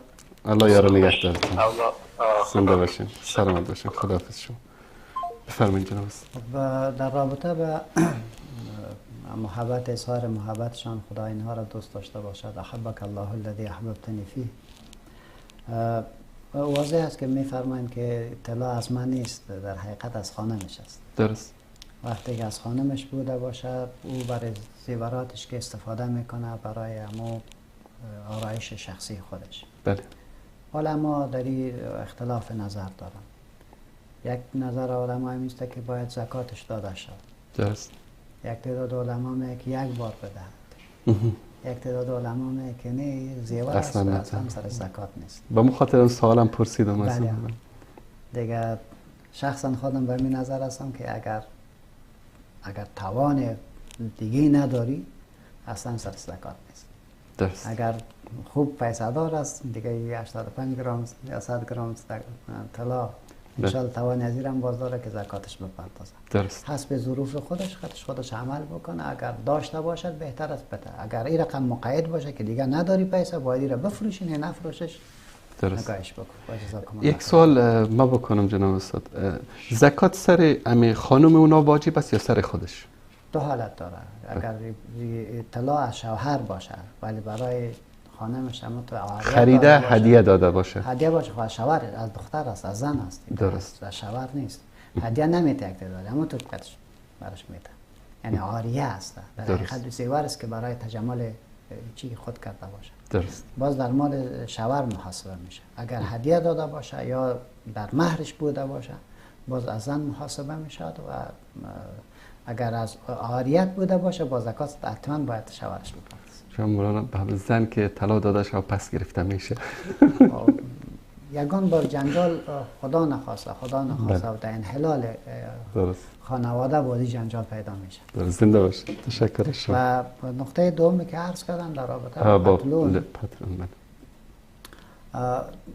اما که پیامبر علیه السلام میگه که ازار، بله، در تعریف ازار علما میگه که این پتلون شامل نیست، زیرا این کسی ازار نمیگه. درست. میگه وقتی که ازارش نگفت این شما نمیتونین که تعمیم ببخشین قضیه رو. درست. بنابراین ازار معروف است در زبان عربی. پتلون شامل از اون نیست، مثل که لنگ شامل از اون نیست. درست. بنابراین از خاطر میگه در اینجا این قضیه تطبیق نمیشه. با وصفی که یک تعداد علما میگه که هر چیزی که مایه تکبر بوده باشه از او باید خودداری شود. درست. لباسی که سر زمین میچسبه از او باید خودداری شود، ولو که غیر مستقیم شامل نیست ولی شاملش باید بدانیم. روی این نقطه شما نباید خود را چی کنید، به اصلاح وسواس داشته باشه. نمازتان بخوانید ان شاء الله الله تعالی خیر میگذاره. درست. تشکر از شما. بیننده بعدی، سلام علیکم. علیکم السلام جناب انصاری محترم، خوب هستین؟ صحتمند بخیر؟ سلامت باشین. تشکر از شما. و سلام خاص دارم برای جناب شیخ عبدالسلام عابد. هرچند سلام ما شاید مرتبط به موضوع برنامه امروزی نباشه، من خواستیم از جناب مولوی محترمی است که امروز در ماه مبارک رمضان ما شما الحمدلله قرار داریم و تا امروز هم فرزندان مظلومی سرزمین هنوز هم در خانه نشستن و دروازه های مکاتب بر رویشان بسته هست.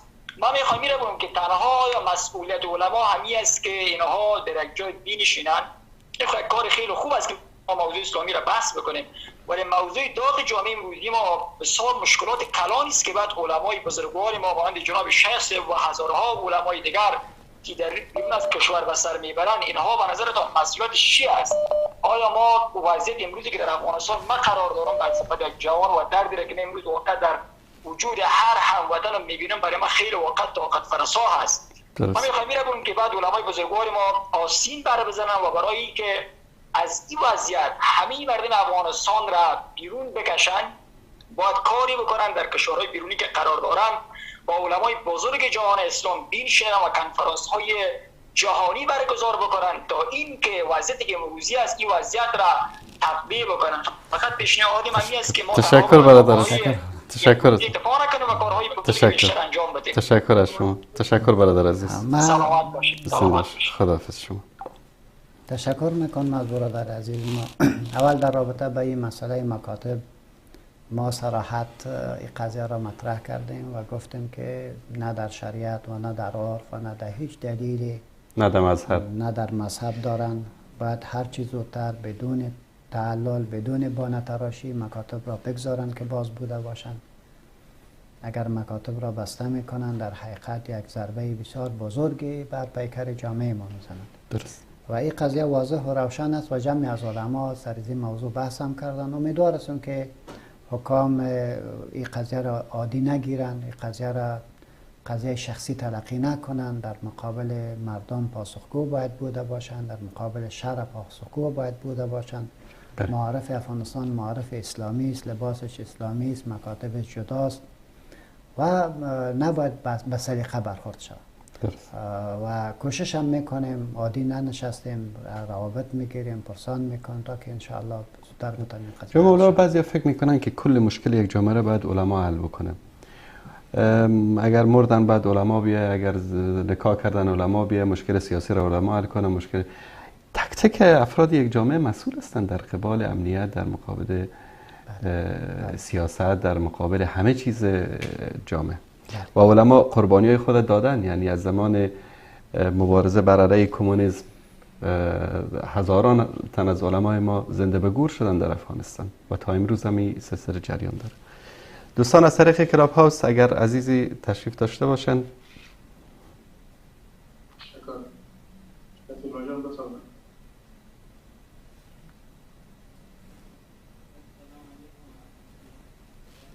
علیکم السلام و رحمت الله و برکاته. کمی بلندتر صحبت کنید. نزدیک مایگه.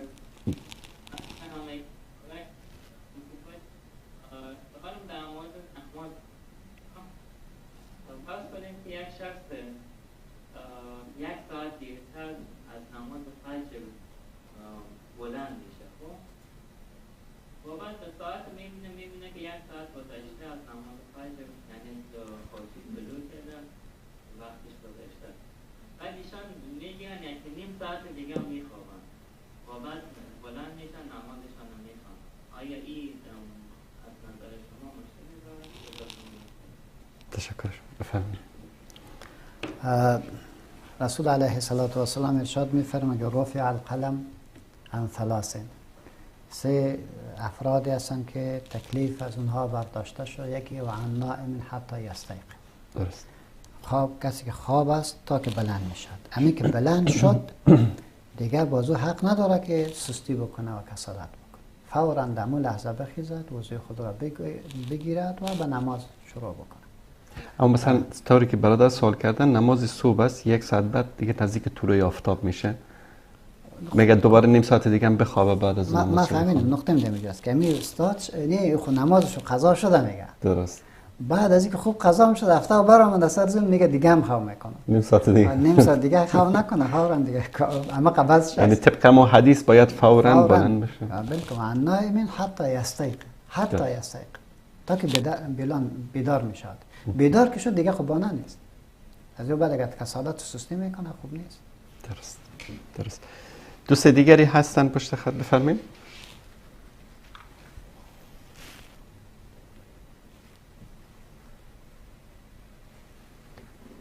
تماس بعدی. بله سلام علیکم، بفرمایید. شما کافی باشه. نه داری. بله سلام علیکم.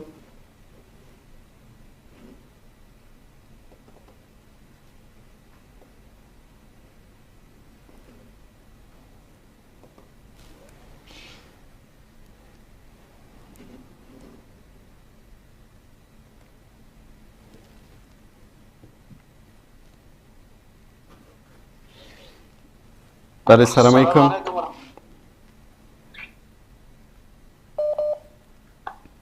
بله علیکم السلام و رحمت الله و برکاته. بفرمایید برادر. اسم من سلیم است که من از نروژ صحبت میکنم. از نروژ. سلیم جان بفرمایید. سوالی اگر در مورد موضوع برنامه دارین در خدمت شما هستیم. بسیار برنامه خوب، خداوند خیر و برکت بده بر شما و بر فامیلتون. خداوند استاد محترم است احمد بسازه. سلام. خداوند نور اطلاعی نصیبشان کنه. سلام. من میخواستم یک دو دقیقه وقت بتونم من با استاد صحبت کنم. بسیار دوست دارم استاد. الله شما را دوست داشته باشه. استاد صدای شما را میشنوه، بفرمایید. استاد گرامی سلام احترام در خدمتتون. خدمتتون اسم من سلیم است.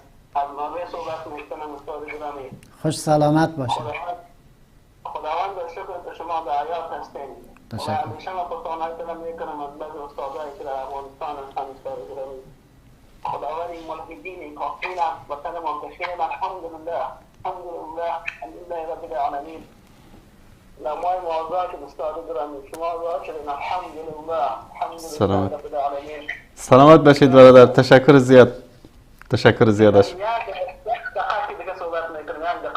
چون دوستای زیادی پشت خط هستن و لحظات پایانی برنامه است. بفرمایید. خیلی مختصر.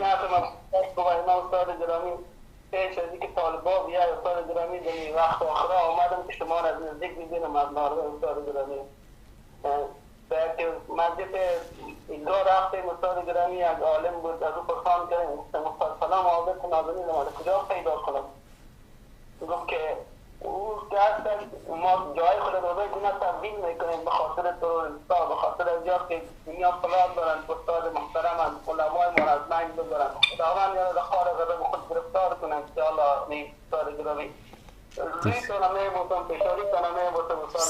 تشکر لطف کردین. خدا شما را اجر بده. سلامت باشید. تشکر شما. تشکر از شما برادر عزیز. مادر من که سفید است روزه گرفتن نمیتونن چندین سال است که فطره روزه کمیته من آیا این در اول رمضان باید داده شود یا داخل رمضان خوبتر و بهتر است؟ تشکر برادر عزیز. علیکم السلام و رحمت الله و برکاته. خداوند متعال والدیت دیر زنده داشته باشه. از اینکه کاملا پیچ سفید است و توان روزه را نداره، بنان شما اگر پول داشته باشین میتونین امیال کلش برش بتین و اگر توان نظر داشته باشین در اخیر رمضان بتین هم میتونین، هر روز را میتونین هم بتین، چیزی که برای شما آسان باشه هم عمل بکنین. جزاکم الله خیر. بیننده از طریق واتساپ پرسیدن که آیا میشه و جناب مولانا که بدون سحری هم روزه بگیریم؟ روزه خوب بدون سحری میشه، ولی رسول الله صلی الله علیه و سلم دو پیام دیجا میده. یک میگه که تسحروا فان فی السحور برکه. شما سحری بکنین زیرا در سحری برکت است. این برکت هم مادی است، هم معنوی است، هم صحی است، همه چیز است. بنابراین از این باید نباید غافل شوید. و در حدیث دیگری میفرماید که فرق روزه ما با روزه یهود در امی است که اکلت السحر، خوردن سحری است. از خاطر باید رو سحری باید بکنیم و این سنت رو باید ترک نکنیم، سرش عمل بکنیم بهتر. اما اگر کسی بنابر دلایلی سحری نکرد، اگر نکرد روزش میشه. درست. تشکر از شما. از طریق کلاب هاوس اگر عزیزی تشریف داشته باشن. تشکر. سلام علیکم. احترامات تقدیم است. سلام علیکم. استاد محترم. شکر که آوازتان رو میشنویم با زیادی که دختر شکر که در جمع ما هستیم. تشکر. استاد محترم من یک سوال داشتم، اگرچه به ارتباط توپیلتان هم نیست، به ارتباط زکات است. مثلا آدم تاجر است، یک مرکز تجارتی دارد، این مرکز تجارتی فرض مثال ارزش $1 میلیون است، برای ساختمان ها با تیمینیاش.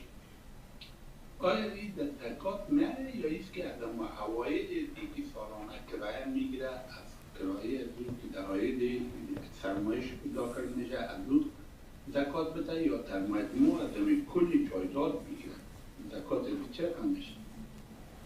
تشکر برادر گلم. از عاید امو مارکت، از عاید موتر، از عاید جایی که سرمایه گذاری شده از او زکات داده میشه.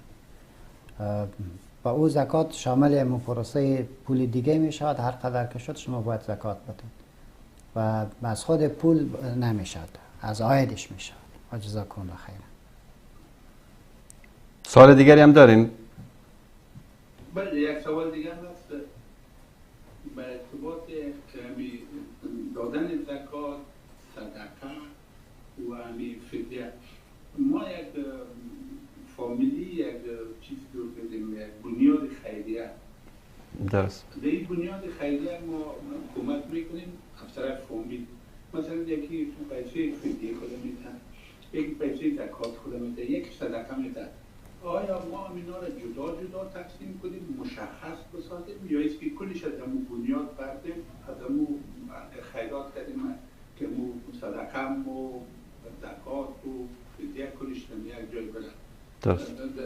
از طریق بنیاد برن یا است که کل از را جدا باید بتیم بعد کسی اگر میتیم بگیم پیسه زکات است که بدیم فدیه اگر میتیم بگیم فدیه است و صدقه اگر میتیم صدقه نامه از اینا جدا گرفته شود یا است که تشکر متوجه شدم. بله بفرمایید جناب. تشکرش.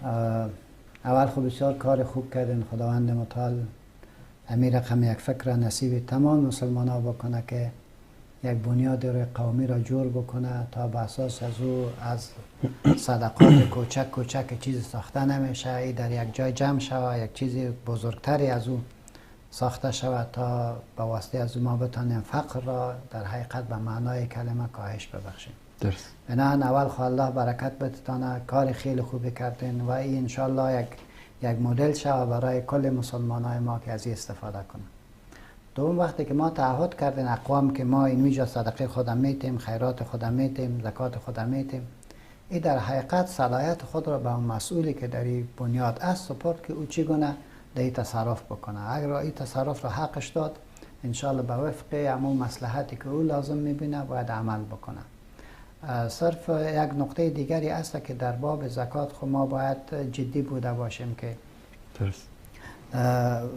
هم بفهمیم که جانب مقابل ما مستحق است یا شامل مخارج زکات میشه و بالکل اون مخارجی که برش تهیه دیده در او باید کمک جدی باشیم و یک جاشا هیچ مشکلی نیست. شما میتونید کلشان همون صدقه است و در امور خیر برای سد جوی مسلمان ها و مردم مستضعف استفاده میشه، انشالله هیچ مشکلی ندارن و مصالحات کلگی بوده انشالله باز بیخی مشکل رفع میشه. تشکر شما. دوست دیگری اگر باشن از طریق کلاب هاوس کافی نیست انشالله. صدای کاملی پابند وقت هستیم. ببخشید ما استاد صدای مایک شما بند بود در کلاب هاوس کلی جواب شما رو ما نکردیم. ای داده بیداد. یا سلام. خیلی دوباره در تکرار در یوتیوب چیز ندای حق دوباره ببینید، جواب شما رو مفصل دادن. اگر بیننده دیگری باشن در کلاب هاوس. بابا شما سوالتون از امریش میگرد تقوی جواب بده باشه. بسیار بفرمایید. چطور؟ بفرمایید. کسی سوال میکنه. السلام علیکم و رحمت الله و برکاته. و علیکم السلام و رحمت الله. برادر من سوال داشتم، یک از دوستان من در تقاضا کردیم بپرسم کسی که هر بار گناه نمیکنه توبه میکنه بعد دوباره همین گناه از دست سر میکنه اینطوری مثلا ادامه پیدا میکنه، این چیکار باید بکنه؟ سلام علیکم و رحمت الله. بس همیشه توبه کرده برد هر قدر همون که میگه باز هر آنچه هستی باز 100 بار اگر توبه شکستی باز این درگاه ما درگاه ناامیدی نیست. 100 بار اگر توبه شکستی باز بس الله ولی قصد از را باید بفهمید که توبه به معنای بازگشت است که یک تعهد میکنه که من این کار نمیکنم، دوم تعهد این که جای به جای بندش میکنه و سوم میشه که پشیمان میباشه سرش. این ما توبه میکنه. اگر این کار بکنه بازم سر شیطان زوری میکنه، غلطی میکنه، باز توبه بکنه هیچ مشکلی نیست. درست. تشکر میکنم از شما. تشکر از همه عزیزانی که در کلاب هاوس بعد از طریق صفحات اجتماعی با ما همراه بودن. الله سبحانه و تعالی صحتمندی تندرستی کامل نصیب شما بکنه جناب عبدالله. تشکر. صحبت پایانی اگر دارید. من فقط دو نقطه را باز میگم که ما میخوایم که در افغانستان خیر بیاید. درست. و الله متعال توفیق را نصیب ما و شما بکنه. یقینا که از جنگ و از قتل و از غارت خسته شدیم. ما به این باورمند هستم که بی‌عدالتی وجود داره، در این شکی ما نمی‌کنیم. ولی آیا از خود سوال بکنیم که مبارزه به خاطر عدالت اجتماعی آیا قیمت داره یا ندارد؟ اگر قیمت داره این قیمت توسط چی تعیین میکنه؟ این قیمت به حسب اجتهادات و عقده و بی تعیین میکنه یا براش یک یک استدلال، یک مرجعیت پیدا میکنه. درست. جناب استاد، قیمت هر چیز تعیین می شود به حیات. یعنی حیات است که در حقیقت قیمت را تعیین میکنه. بزرگترین چیز که است در زندگی ما و شما دین ماست. هرگاه مسلمان در یک جای دستگیر میشه و بودن دینش، امو عقیده ظاهریش او را به قتل میکشاند، به مو گفته میشه، میگه کلمه کفر را بگو، خب قیمت تو نزد خدا بسیار زیاد است، تو باید بسیار زیاد استفاده شو به خیر امت، نه خدا نباید به قتل برسه. درست. این مقدار قیمت است. قتل یک انسان بزرگترین گناه است که انجام میگیره در روی زمین. و ما به خاطر عدالت اجتماعی که ادعا میکنیم که در این نظام عدالت ما زیر پای شده، حقوق ما زیر پای شده و الی آخری هر چی که میگه، آیا میشه که ما بگیم که با واسطه جنگ مسئله را حل میکنیم؟ اگر مسئله جنگ حل میشد تا 40 سال حل میشد. یعنی ایمان داشته باشین که کمونیست ها آمدن با تمام ظلم و استبداد و هر چی که داشتن انسان ها را زنده به گور کردن، آیا تانستن تغییر بیارن؟ نه. بعد از او باز اونا که خلاص شدن، باز این حکمتیار صاحب که مسعود و که استاد ربانی و که تیجای جنگیدن، آیا تانستن یک دیگر حذف بکنن؟ نه تانستن، در حالی که هزاران نفر کشته شد. بعد از او باز که نظام دموکراسی آمد با کل داد و ستارش، آیا تانستن که کار بکنن؟ نه تانستن. اکنون هم دو پیام دارم. یک پیام برای طالباست که باید بفهمند که استبداد، دیکتاتوری و خودخواهی در افغانستان کارا نیست. اینا باید درک بکنن و بفهمند که حقوق مردم محترم است، آزادی های مردم محترم است، اسلام دین همه ماست و هیچ کس با اسلام مخالفت نمی کند. بنابراین اگر بحث سلیقه است، بیان که او را با تفاهم و با برادری و با مذاکره حلش بکنیم. نگذاریم که کسایی در کو برود. والله یک نفر در کو رفت، کسی در شهر آرام نمی باشه. و این تجربه شده. بنابراین امی فرصتی که هست، بیان که با همسایه هم دنبال امی فرصت میگردن. و همسایه هم دنبال امی فرصت میگردن. بیان که امی تعقل به کار ببریم و نگذاریم که کسی مخالفت بکنه. این یک توصیه به اونها. با برادرایی که محروم خدا فکر میکنن و جنجال دارن و شکایت دارن، اونا هم باید بفهمن که جنگ راه حل نیست و نمیشه که به جنگ جایی رسید. یک بار از خود پرسان بکنیم که و خصوصا و کسایی که اونا خودشان در خارج آرام زندگی میکنن ولی یک بیچاره، یک انسان غریب اونا رو وادار میکنه الا بمبان، الا خدا بکش، الا بکش. یعنی چی؟ اگر این جنگ تو حق میدونی خب میرابونی که دیگه خودت هم بیا دیگه. نمی صفحه اول استاد شد.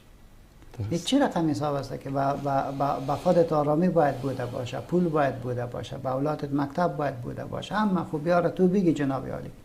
و او کسی که در خانهش بیچاره زندگی میکنه و نان صبح و امروزش نداره و تو از فقر از او استفاده میکنی، میگه برو بجنگ. یعنی چی؟ یعنی چی؟ کسی آیا از یتیم کسی پرسان کرده؟ آیا از بیوه کسی پرسان کرده؟ از معیوب و مشلول زخمی کسی پرسان کرده؟ قطعا پرسان نکرده. واقعیت خامیست. واقعیت خامیست. بنابراین چرا کار را میکنیم که خود را بدبخت میکنیم، دیگران را بدبخت میکنیم؟ هر دو باید تنازل بکنیم و سر یک میز مذاکره باید بشینیم و وقت را گرامی بداریم. خصوصا ماه مبارک رمضان را و از این فرصت اغتنام بورزیم و الله متعال هم ما شما را توفیق عنایت بکنه که از دست ما همینه که دعا بکنیم که خدا دلهای ولات امور را تو خلاص بگردان، دلهای سیاسیون را تو خلاص بگردان، اینها را مشفق و مهربان بر مردمش بگردان. و صلی الله و سلم و بارک علی حبیبنا محمد و علی آله و صحبه اجمعین. والسلام علیکم و رحمت الله و برکاته. جزاکم الله خیر. برای بینندگان عزیز گرامی به پایان برنامه رسیدیم. در رابطه با صحبت‌های پایانی که جناب حضرت مولانا داشتن، من تقریبا شاید حدود 15 سال بیشتر هست که آشنایی نزدیک دارم با جناب حضرت مولانا. نه وابسته به کدام گروه سیاسی هستن، نه به کدام حزب سیاسی هستن، نه خدای نکرده طرف فلان و علان یا قوم و قبیله و فلان را گرفتن. همیشه سخن حق را گفتن. دوستان عزیز ما، برادر عزیز پنجشیری ما که از ناروی زنگ زده بودن، ببینید احکام شریعت به تب و دل من و شما و فلان و علان نیست. الله سبحانه و تعالی احکام دین، احکام اسلام برای عموم است. وقتی که کسی امروز میگه که نباید جنگ باشه، یعنی ایره الله سبحانه و تعالی نمیخواد که بین مسلمان ها، بین مؤمنین، بین انسان ها جنگ و درگیری و خشونت باشه. مادامی که میشود مشکلاتمان را از طریق گفتگو، از طریق مسائل صلح‌آمیز حل کرد، دیگه نیازی به جنگ و به زدن و به کشتن که فرموده جناب مولانا در این 40 سال اخیر هیچ دردی رو دوا نکرد ندارد. امیدوار هستیم که الله سبحانه و تعالی صلح و ثبات و اخوت و برادری و محبت را در بین ملت افغانستان و همه مسلمانان جهان برقرار بگرداند. و صلی الله علی سیدنا و حبیبنا محمد و علی آله و صحبه اجمعین و السلام علیکم و رحمت الله و برکاته. تشکر. 3 ثانیه‌اش بوده.